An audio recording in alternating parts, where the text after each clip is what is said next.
कांग्रेस ने मैनिफेस्टो दिया कि हम अगर सरकार में आएंगे तो सबकी प्रॉपर्टी की समीक्षा होगी और आपकी प्रॉपर्टी इस देश के माइनॉरिटीज में वो बराबर बराबर भाग में बांटी जाएगी।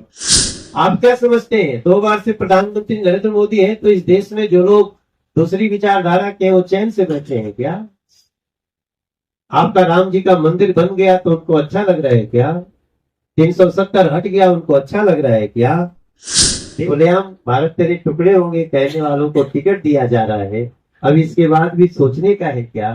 इसलिए अब चुनाव में एक तरफ तो नरेंद्र मोदी जी बांटे, दूसरे तरफ के बाद तो दूसरे तरफ तरह तरह के एक चुटकुला चला था आजकल की, कोई सोमवार के नहीं, कोई मंगल के नहीं, कोई चली रहा।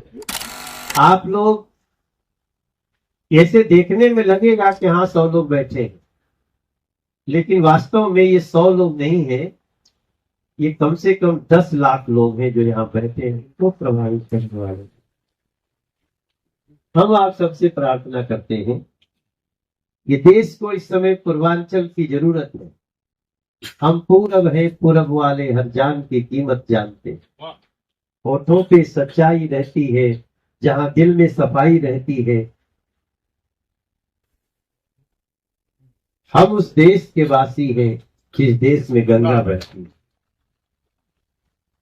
लेकिन गंगा पर खतरा है। गंगा जमनी तहजीब पे खतरा है।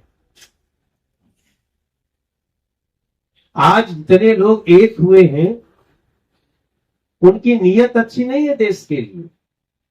अगर नीयत अच्छी होती तो उनमें से किसी को प्रधानमंत्री का कैंडिडेट घोषित कर दिया गया होता, लेकिन वो कह रहे ना ना ना ना, भले हम प्रधानमंत्री नहीं बने, कोई नहीं बने, एक आदमी कोई घोषित नहीं होगा। इसलिए अब चुनाव में एक तरफ तो नरेंद्र मोदी जी बांटे, दूसरे तरफ के बाद तो दूसरे तरफ तरह तरह के एक चुटकुला चला था आजकल की, कोई सोमवार के नहीं, कोई मंगल के नहीं, कोई चली रहा। लेकिन हफ्ता भर में भी नहीं हुई, पूरा महीना के बनाए के पड़ी कि महीना के पहला हफ्ता में ईद, पहला हफ्ता के सोमवार की ईद, दूसरा हफ्ता के मंगल की, ऐसे बनाए के पड़ी। मगर ओकरा के जो शब्द बोला जा रहा उसको कहते हैं मजबूर सरकार।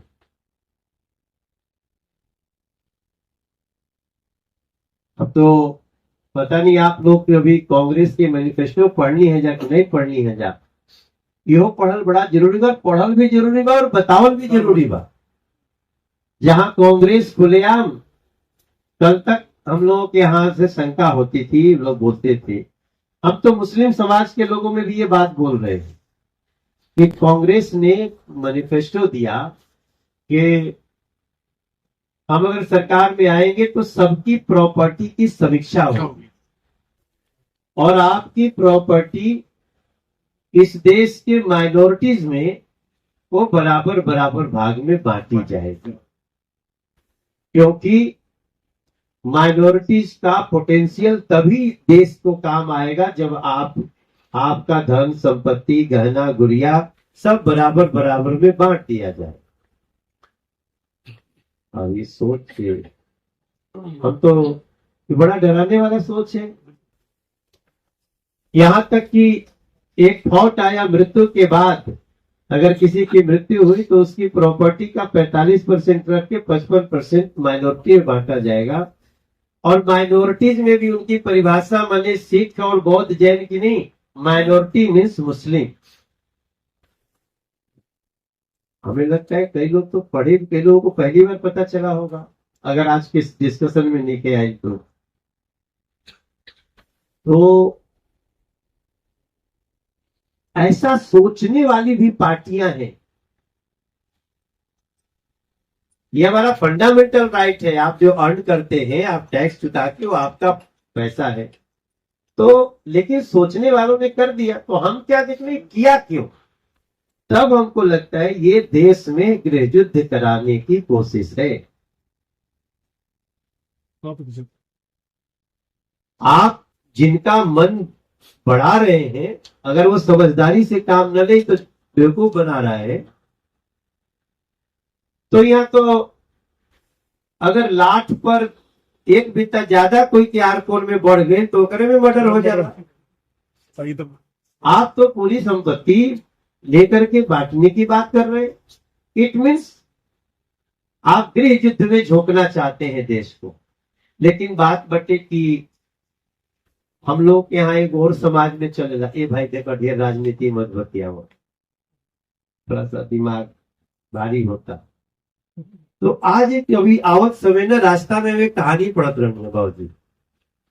एक बहुत बड़ा पत्रकार बड़े, उन्होंने आज, बल्कि बड़ा इंटरेस्टिंग है क्योंकि हम लोग अक्सर क्या होता है ना, वर्तमान में जीते हैं। हम लोग न भूत का याद रखते हैं, भविष्य कभी कभी अपना याद रखते हैं, पर समाज का भविष्य क्या होता है इसको भी कभी कभी हमको देखना चाहिए। नतीजा क्या होता है उसको मैं एक किस्से के साथ एक घटना कहानी के जरिए घटना ये बहुत बड़े समझिए कि जो है वो गलती जो कुछ लोगों ने की थी उसकी सजा कितने लोगों ने भुगती और कैसे भुगती। अब ये है, हाँ, प्रदीप सिंह जी बहुत सुधी पत्रकार है, बहुत विद्वान है। उन्होंने एक कहानी सुनाई जब भारत का बंटवारा हो रहा था तो सियालकोट की, सियालकोट में 65% हिंदू थे और 35% मुसलमान थे। सियालकोट भारत में रहेगा कि पाकिस्तान में रहेगा, इसके लिए मुद्दा फंसा हुआ था। तो बाद में हुआ कि कोई बात नहीं, सियालकोट में मतदान होगा, और सियालकोट में मतदान हुआ था। मतदान के दिन सवेरे से दूसरा पक्ष, मुस्लिम पक्ष जो है वो लंबी लंबी लाइनें लगे खड़ा था। मतलब लगभग आप समझिए कि 2,31,000 हिंदू थे और लगभग 1,30,000 के आसपास मुसलमान थे। उस चुनाव में 1,00,000 हिंदुओं ने वोट नहीं किया क्योंकि उनको लाइन में खड़ा नहीं रहना पड़ा, उनको घर जाने का दिक्कत था, परेशानी हो रही थी। ये एग्जैक्ट मेरा जो फिगर है वोट का वो, लेकिन 2,31,000 हिंदू थे ये तय था। और रिजल्ट ये हुआ कि 55,000 मतों से मुस्लिम के पक्ष में गया। और सियालकोट ज्यादा दूर नहीं है, जम्मू से 42 किलोमीटर है, और वो पाकिस्तान को दे दिया गया। वो 2,31,000 हिंदू आज के दिन में 500 है।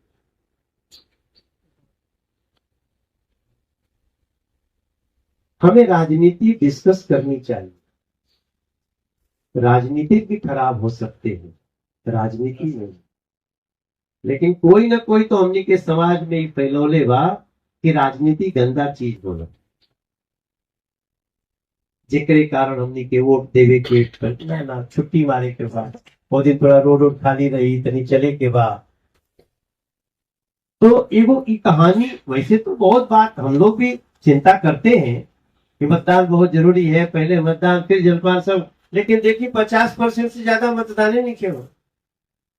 48% गाजियाबाद में 48% मतदान भइल बा।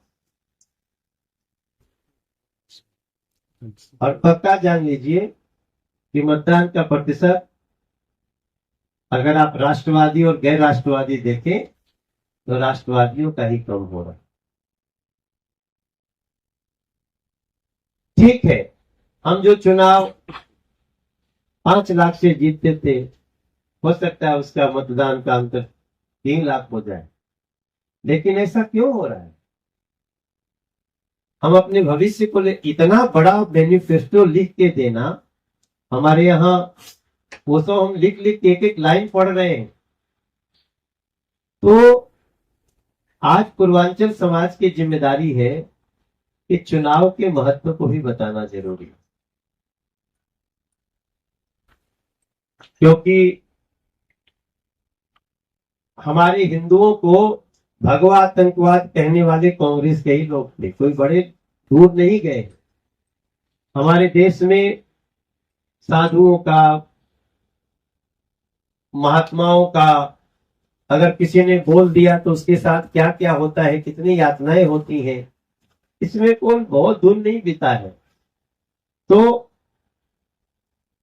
हम आपको डरा नहीं रहे, हम आपको जगा रहे, क्योंकि हम सोए, बुरा मत मानना। आप तो ये भी नहीं चेक किए होंगे आपका वोट है कि कट गया। आप तो वोट के दिन जाएंगे चेक करने। अब तो जरूरी है कि क्यों आप इंतजार कर रहे हैं कि कोई BLA 1 आएगा, BLA 2 आएगा तब हमको बताएगा, हमको पर्ची देगा। आप क्या समझते हैं 2 बार से प्रधानमंत्री नरेंद्र मोदी हैं, तो इस देश में जो लोग दूसरी विचारधारा के वो चैन से बैठे हैं क्या? आपका राम जी का मंदिर बन गया तो उनको अच्छा लग रहा है क्या? 370 हट गया उनको अच्छा लग रहा है क्या?